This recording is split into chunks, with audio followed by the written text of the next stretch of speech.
अस्सलाम वालेकुम। इस लेक्चर के अंदर हम पढ़ेंगे थ्योरीज ऑफ कोऑर्डिनेशन कॉम्प्लेक्सेस और इसकी हम आज पहली थ्योरी स्टार्ट करेंगे, that is Sidgwick effective atomic number. देखो बच्चों, मोस्ट ऑफ हमारे पास कोऑर्डिनेशन कॉम्प्लेक्सेस हमारे पास सामने आए हैं 18 एंड 19 सेंचुरीज में। इसलिए हमारे पास जितनी भी थ्योरीज आई हैं वो तकरीबन 18वीं और 19वीं सेंचुरी के अंदर आई हैं। तो what is सिजविक affective atomic number? सबसे पहले इसकी देखते हैं व्हाट इज हिस्ट्री। सबसे पहले देखते हैं इसकी हिस्ट्री क्या है। इसको बच्चों 1923 के अंदर सिजविक ने पुट फॉरवर्ड किया था in order to explain structure of coordination complexes. So this theory was put forward by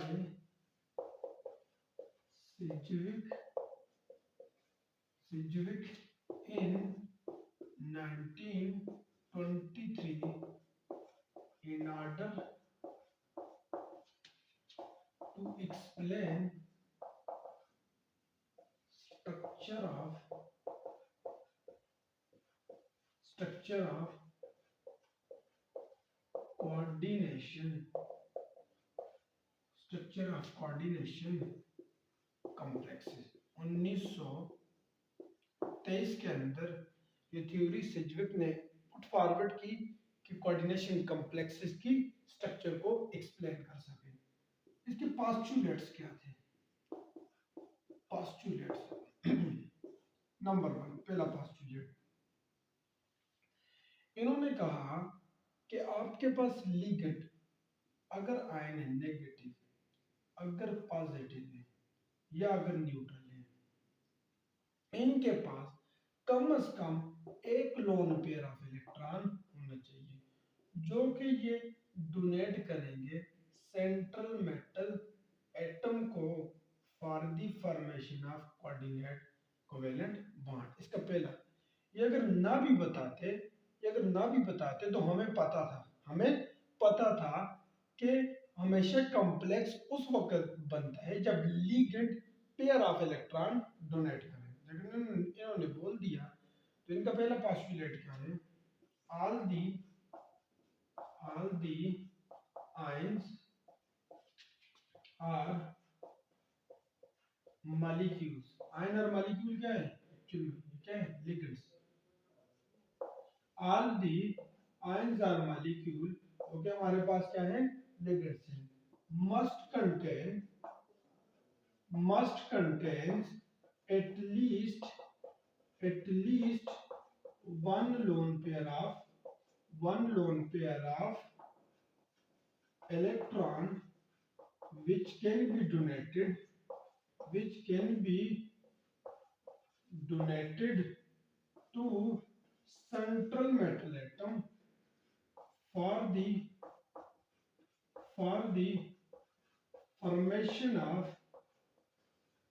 formation of coordinate covalent bond।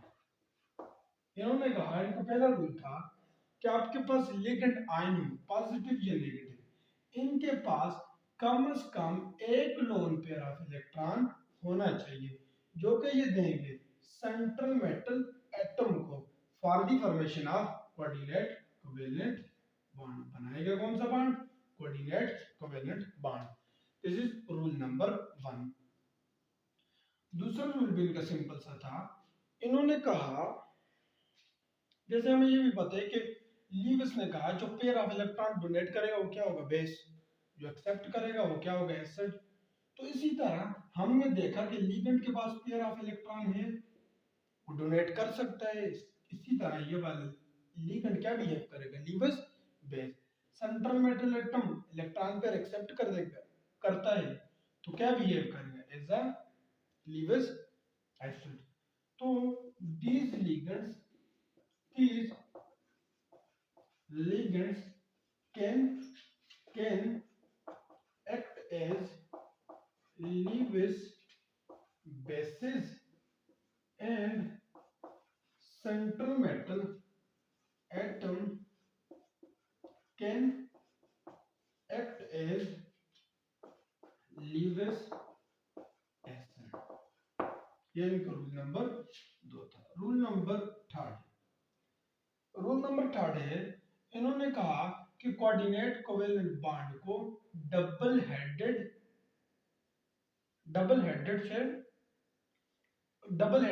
Single arrow से रिप्रेजेंट करेंगे, जो हमें इस बात की इंडिकेशन करेगा कि इलेक्ट्रॉन लिगेंड से मेटल की तरफ डोनेट हो गए। तीसरा रूल क्या है, coordinate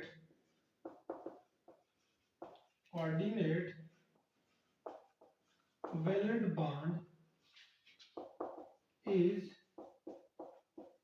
represented by double-headed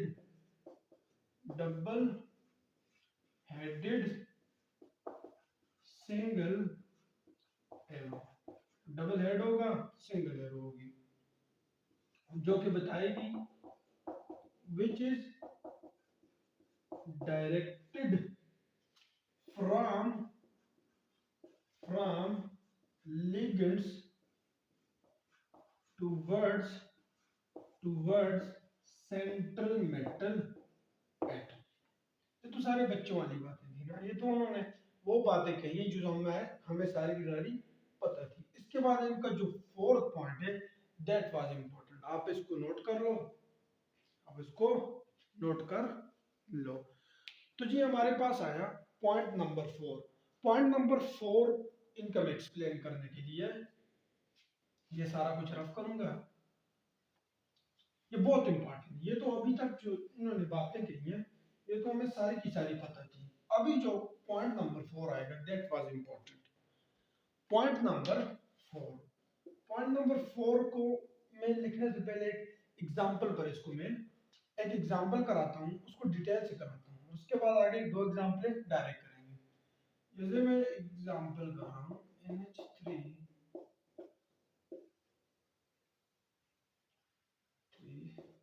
Cl3 इसके ऊपर, इसके डिफरेंट केसेस लेते हैं।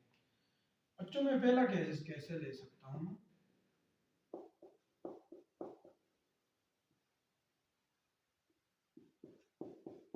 मेरे पास पहला केस है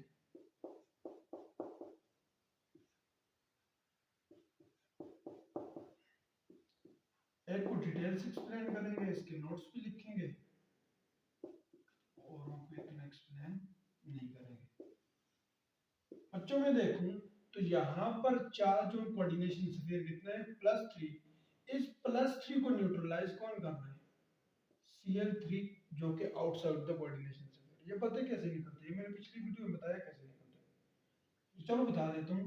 charge on coordination sphere equal to oxidation state of central metal atom minus total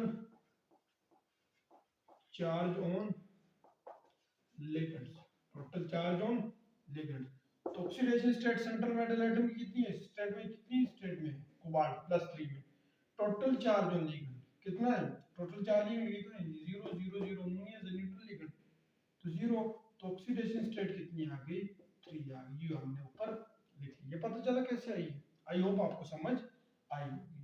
दूसरा केस मैं कैसा लेता हूँ, CONH3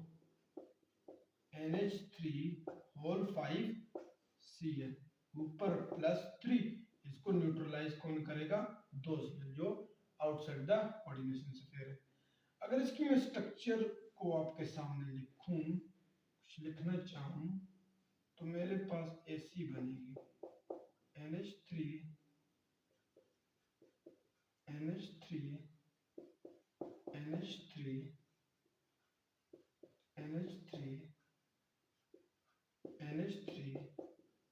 और बच्चों एक क्या आ जाएगा Cl।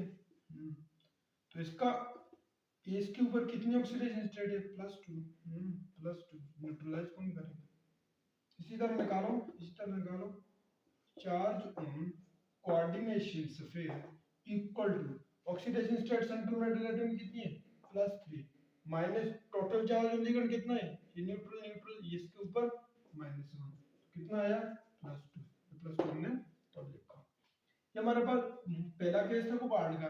हमारे पास दूसरा केस, तीसरा केस मेरे पास है कोबाल्ट का, वो कुछ इस तरह है CONH3 होल 4 Cl2। मैं देखूं कि दिखाई दे रहा कि नहीं दे रहा। तो ये दिखाई ऐसा करते हैं, तीसरा केस कोबाल्ट का यहाँ पर ले लेते हैं, ये दूसरा केस, तीसरा केस यहाँ पर ले लेते हैं।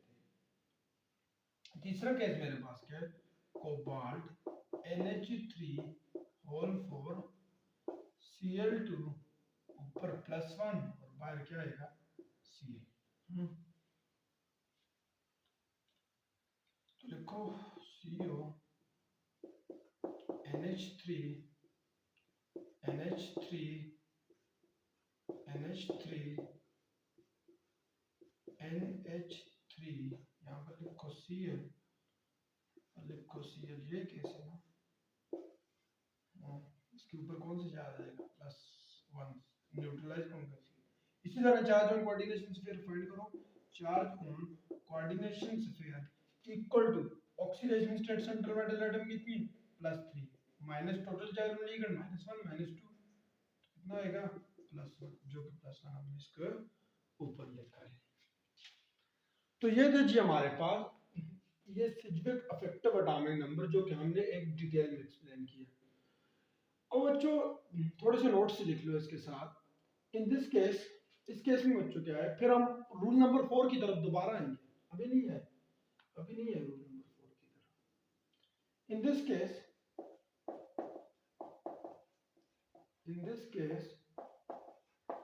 Total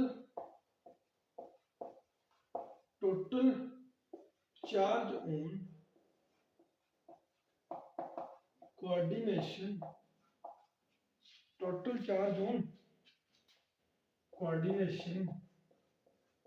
sphere is +3 which is neutralized by 3 chloride written outside the coordination sphere। इसको न्यूट्रलाइज कौन करेगा, 3 Cl जो कि आउटसाइड लिखे जाएंगे। इसी तरह बच्चों अगर मैं दूसरे केस की तरफ आ जाऊं इसे, तो in this case oxidation state कितनी है ओवरऑल कोऑर्डिनेशन के स्फीयर के ऊपर +2 है। इसको न्यूट्रलाइज कौन कर रहा है 2 Cl जो कि कोऑर्डिनेशन स्फीयर से बाहर है। इसी तरह मैं तीसरे केस में आ जाऊं तो इस पर ऑक्सीडेशन स्टेट कितनी है +1, इसको न्यूट्रलाइज कौन कर रहा है -1 जो कि लिखा गया आउटसाइड द कोऑर्डिनेशन स्फीयर। तो इसको नोट करो, अभी रूल नंबर 4 पर आएंगे, इसको सारे को नोट करो, सारे को नोट्स करो।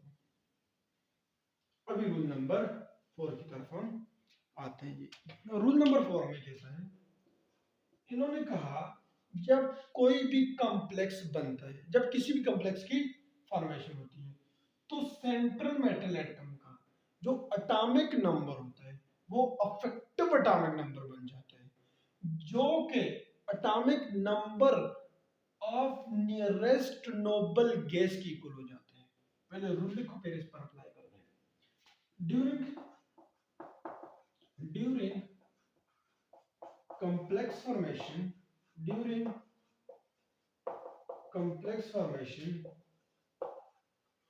atomic number of central metal atom becomes effective atomic number which is equal to atomic number of atomic number of nearest noble gas. अच्छा इन्होंने कहा जब कोई भी कॉम्प्लेक्स बनता है, कॉम्प्लेक्स की फॉर्मेशन होती है, तो सेंट्रल मेटल एटम का एटॉमिक नंबर अफेक्टिव हो जाता है जो कि इक्वल हो जाता है नियरेस्ट नोबल गैस। इन्होंने एक मैथमेटिक्स का फार्मूला दिया, effective atomic number is equal to atomic number of central metal atom plus number of electron gain minus number of electron loss. This is the formula. इससे आप किसी भी complex का affective atomic number पता कर सकते हो। अगर बच्चों वो affective atomic number noble gas के इक्वल हुआ तो मतलब हमारे पास ये वाला वो वाला कॉम्प्लेक्स बहुत ज्यादा स्टेबल होगा, बहुत ज्यादा as compare to normal complex जिसका नोबल गैस जैसे आ गया 10 आ गया, 18 आ गया, 36 आ गया, ऐसे है तो वो बहुत ज्यादा स्टेबल होगा as compare to any other complex. बच्चों जो जिनका अगर नोबल गैस जैसा ना आया वो भी एग्जिस्ट करेंगे लेकिन थोड़ा कम स्टेबल होंगे, बाकी सारा कुछ होगा, सिर्फ स्टेबल थोड़ा कम होगी। जैसे इसको मैं यहाँ पर लगाकर चेक करता हूँ, फिर उसके बाद इफेक्टिव एटॉमिक नंबर की डेफिनेशन करते हैं। जैसे मेरे पास यहाँ पर क्या आएगा, effective atomic number equal to cobalt का क्या एटॉमिक नंबर 27, क्या होता है 27। इलेक्ट्रॉन गेन कितने हैं बच्चों, लोन पेयर इलेक्ट्रॉन हर अमोनी के पास दो दो, हर एक के पास दो दो, हर एक के पास दो दो डोनेट कर रहे हैं, तो 2 4 6 8 10 12, तो कितने इलेक्ट्रॉन गेन किए हैं कोबाल्ट ने, 12 इलेक्ट्रॉन गेन। बच्चों लॉस कितने किए, लॉस क्या होता है ऑक्सीडेशन स्टेट होती है, लॉस क्या होता है ऑक्सीडेशन स्टेट, तो -3 होगा। तो effective atomic number equal to यहाँ पर 39 -3, तो effective atomic number equal to 36 which is equal to atomic number of argon which is a noble gas। मतलब ये वाला कॉम्प्लेक्स आम कॉम्प्लेक्सेस के मुकाबले में बहुत ज्यादा स्टेबल होगा हमारे पास, ये सारे केसेस में यही आएगा, ये वाला कॉम्प्लेक्स हमारे पास क्या है ज्यादा स्टेबल है। जैसे अच्छा बच्चों मैंने रफ कर दिया, चलो फिर करते हैं क्योंकि इसकी डेफिनेशन करनी थी। जैसे मेरे पास ये था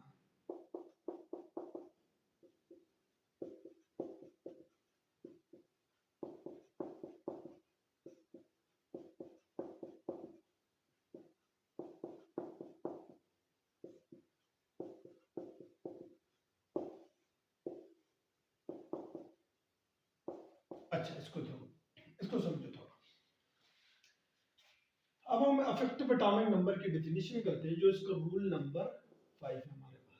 बच्चों देखो कोबाल्ट के इर्द गिर्द इलेक्ट्रॉन है, ये ये ये सारे के सारे क्या है कोबाल्ट के इर्द गिर्द इलेक्ट्रॉन है। बच्चों ये सफेयर के ऊपर, इस सफेयर के ऊपर ये भी शो कर रहा है कि इलेक्ट्रॉन है, मतलब इलेक्ट्रॉन लॉस हुआ है ना, हुआ तो है ना, तो मतलब क्या पांचवा रूल इसकी डेफिनेशन है। अफेक्टिव एटॉमिक नंबर क्या होते हैं कि सेंट्रल मेटल एटम के इर्द गिर्द कितने इलेक्ट्रॉन है और साथ में कोऑर्डिनेशन स्फीयर के इर्द गिर्द कितने इलेक्ट्रॉन है, this is called affective atomic number. Rule number 5, what is affective atomic number, total number of electron pairs around the central metal atom, around the coordination sphere, around the coordination sphere is called effective atomic number। के central metal atom के इर्द गिर्द कितने pair of electron है और उसके sphere के इर्द गिर्द कितने इलेक्ट्रॉन है जो कि लास्ट वाला, उसको क्या बोलते हैं अफेक्टिव एटॉमिक नंबर। इसको रफ करते हैं, दो एग्जांपलें करते हैं। बच्चों हमने पिछली एग्जांपल अमोनिया वाली डिटेल में एक्सप्लेन की, इसको हम इतना एक्सप्लेन नहीं करेंगे। जैसे दूसरी एग्जांपल वो पहली थी, इसलिए हमने डिटेल में एक्सप्लेन की। जैसे मेरे पास है NiCO होल फॉर्म, मुझे कहते हैं इसमें मुझे बता दो what is effective atomic number. तो बच्चों मेरे पास निकले क्या होते हैं, Z plus electron gain minus minus electron loss, यही होता है। तो effective atomic number becomes equal to, निकल कितना होते हैं 28 प्लस इलेक्ट्रॉन गेन कितने की बच्चों, कोई केस है एक पेयर डोनेट करेगा, पेयर का मतलब दो, एक दो करेगा, चार कितने करेंगे 4 2 8 माइनस निकल यहाँ पर जीरो ऑक्सीडेशन स्टेट में तो जीरो होगा। तो effective atomic number equal to यहाँ पर 36 आ जाएगा, जो कि इक्वल है नोबल गैस में आर्गन, मतलब ये आम कॉम्प्लेक्सेस से ज्यादा स्टेबल होगी। जैसे एक और एग्जांपल लो, और एग्जांपल है मेरे पास, जैसे K4FeCN होल 6, ये एग्जांपल है। तो इसमें निकालो effective atomic number equal to Z plus electron gain minus electron loss, effective atomic number equal to iron का 26 प्लस बच्चों एक साइनाइड दो इलेक्ट्रॉन डोनेट करेंगे, 6 कितने करेंगे 12 करेंगे।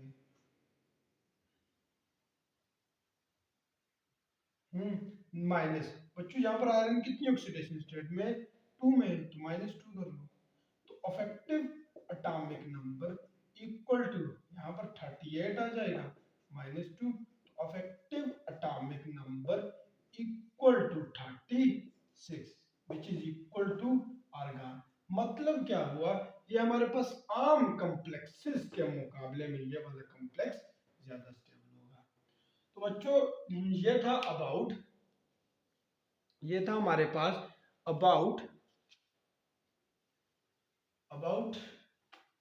postulates ऑफ, ये था हमारे पास अबाउट postulates ऑफ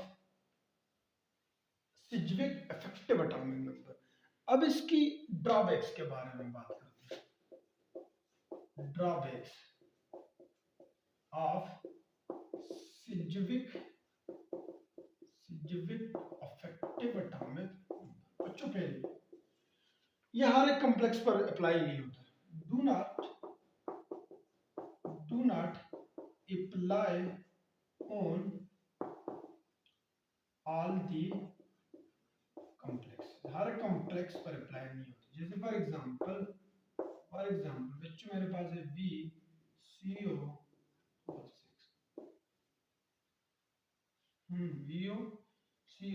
बच्चों, इसका इफेक्टिव एटॉमिक नंबर फाइंड करो, तो मेरे पास होते हैं Z plus electron gain minus electron loss, तो effective atomic number equal to vanadium का इतना होता है 23, कितना होता है 23, इलेक्ट्रॉन गेन कितने कर रहे हैं बच्चों, एक कार्बन है दो देगा, 6 कितने देंगे 12 देंगे, कितना आ जाएगा +12। यहाँ पर वेनेडियम जीरो ऑक्सीडेशन स्टेट में जीरो कर लो, तो effective atomic number equal to, इसको मैं ऐड करूंगा तो 35 is not a noble gas atomic number, 35 atomic number noble gas का नहीं होता।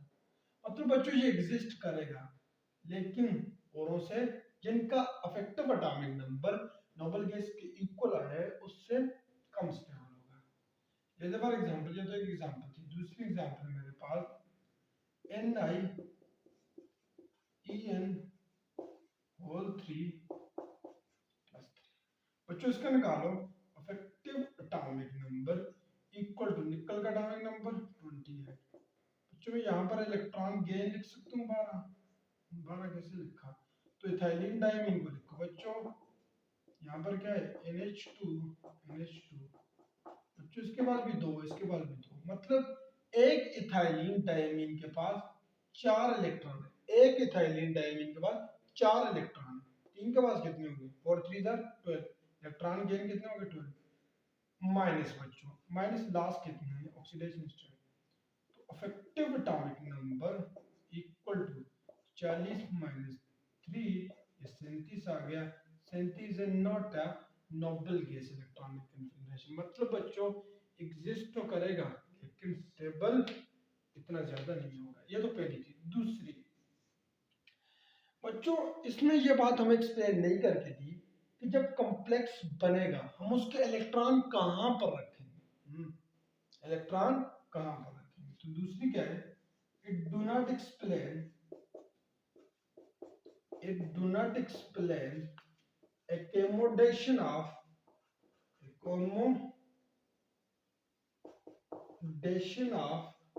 electrons during complex formation. हम उसके इलेक्ट्रॉन कहाँ पर रखें। बच्चों ये हमारे पास आज का लेक्चर था। इसके अंदर हमने क्या क्या पढ़ा। सबसे पहले हमने सिज्विक अफेक्टिव एटॉमिक नंबर की थ्योरी पढ़ी, यानी हिस्ट्री पढ़ी। हिस्ट्री के बाद हमने पढ़ा इसके पास्चुलेट्स क्या हैं, और पास्चुलेट के एंड में हमने पढ़ा कि इसके ड्रॉबैक क्या हैं। बच्चों इसके बाद हमारी एक सीरीज ऑफ थ्योरीज आएंगी, इसके बाद इंशाल्लाह मैं बनाऊंगा जॉर्जेंस एंड चेन थ्योरी, उसके बाद फिर वार्नर थ्योरी, फिर number of crystal field, VBT, MOT, Jahn Teller theorem. तो thank you for watching. Allah Hafiz.